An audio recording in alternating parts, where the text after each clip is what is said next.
भगवान श्री झूलेलाल खुद पंहिंजी जीवन लीला में श्री बद्रीनाथ धाम जे दर्शन जी इच्छा संत पुगरदेव खे ॿुधाई। उन्हनि संत पुगरदेव खे चयो तव्हां घर घर वञी जल ऐं जोत जी पूॼा सां गॾु गॾु सनातन धर्म जो प्रचार कयो। ऐं मां गुरु गोरखनाथ जी सां गॾु श्री अमरनाथ धाम ऐं श्री बद्रीनाथ धाम जा दर्शन करण लाइ वञा थो।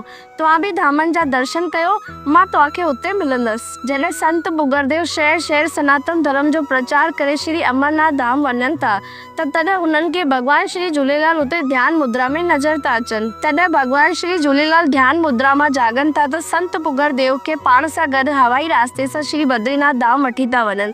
उते जी कथा ॿुधाए करे बद्रीनाथ धाम जा दर्शन था कराइनि। हिन ॻाल्हि जो वर्णन श्री झूलेलाल कथा यानी अमर कथा में पढ़ण लाइ थो मिले। मुंहिंजो चवण इहो आहे, देवता अगरि धरती ते जनम वठी करे श्री बद्रीनाथ धाम जे दर्शन करण जी इच्छा रखनि था ऐं दर्शन भी करनि था त सोचो पाण आम माण्हुनि लाइ श्री बद्रीनाथ जा धाम जा दर्शन केतिरा ज़रूरी आहिनि। श्री बद्रीनाथ धाम खे सृष्टि जो 8हों वैकुंठ धाम मञियो वेंदो आहे। जिते ऋषि मुनि तपस्या कंदा आहिनि उहा जगह स्वर्ग थी वेंदी आहे।